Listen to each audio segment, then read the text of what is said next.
अस्सलाम वालेकुम ख़वातीन हज़रात, smack group of marketing and sales. मैं तैयब एजाज़ उम्मीद करता हूँ तमाम लोग खैर आफियत से होंगे, जहाँ कहीं भी होंगे अपने अहले खाना के साथ एक अच्छी ज़िंदगी बसर कर रहे होंगे।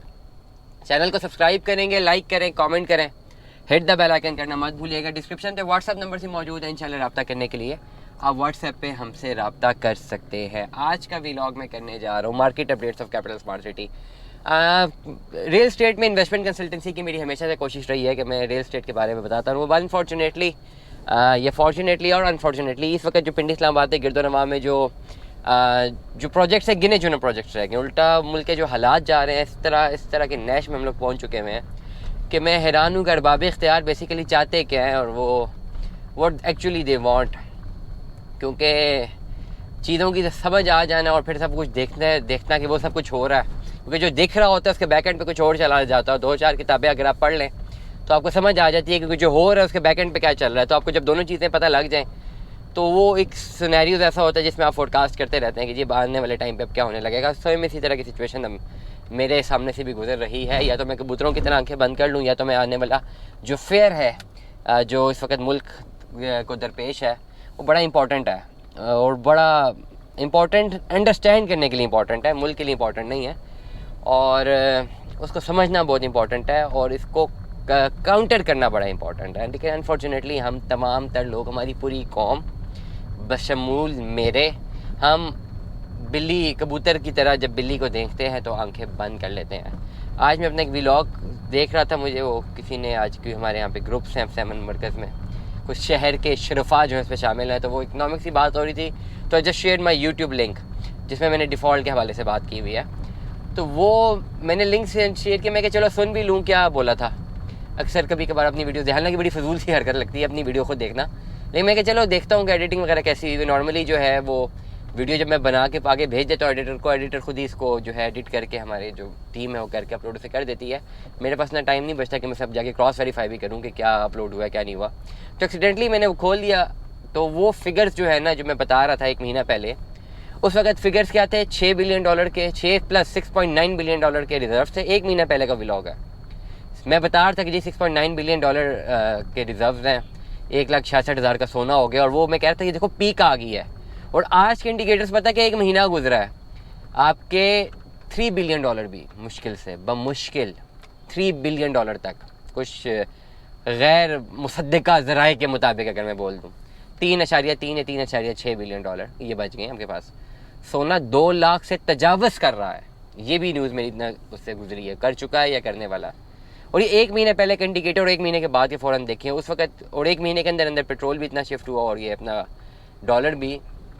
तो आम आदमी तो बेचारा उसका तो रगड़ा निकलने वाला है। बचेगा कौन? जागीरदार, सरमायादार, ठीक है, ज़रदार का मतलब पैसे वाला आदमी, ये किसी कास्ट से मैं रिलेट नहीं कर रहा, तो वो बचेगा। अब बात करें पॉइंट की, अगर मैं बात करूँ इन्वेस्टमेंट करें तो हाँ इन्वेस्टर बचेगा। उसकी चीज़ें तो वैल्यू एसेट इंक्रीज़ हो रही है ना। मैं आज ये जो व्लॉग करने जा रहा हूँ, मैं रिगार्डिंग करने जा रहा हूँ कि इन्वेस्टमेंट कैपिटल में अब करनी चाहिए कि नहीं करनी चाहिए।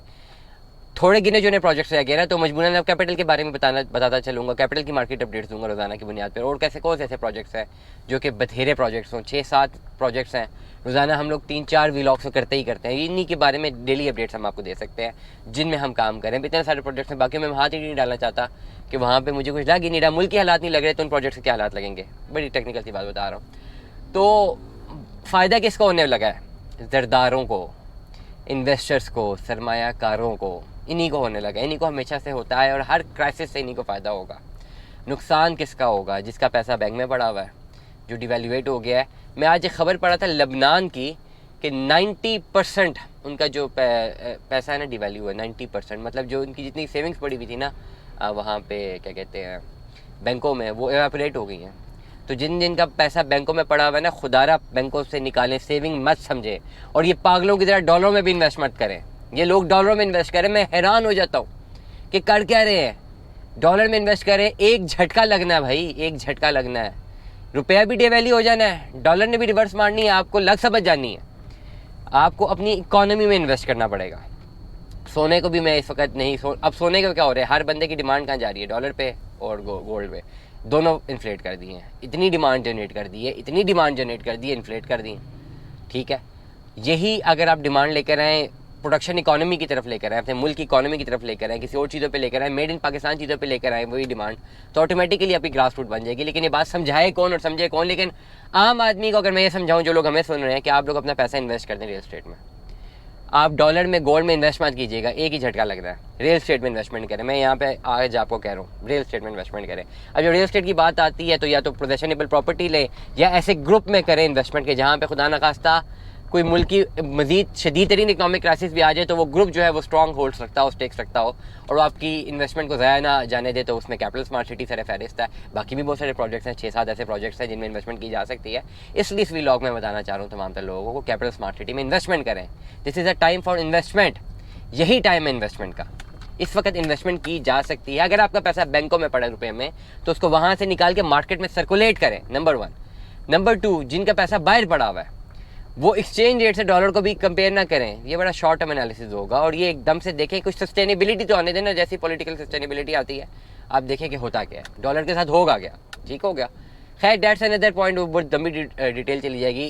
क्रक्स ये कहना चाह रहा हूँ भाई, मेरे इस व्लॉग का एक समरी ये है, इस व्लॉग की एक समराइजेशन ये है कि आम आदमी का बेड़ा गर्क होने लगा, सरमायादारों का, जागीरदारों का की चांदी लगने लगी है, क्योंकि चीज़ें महंगी होने लगी हैं।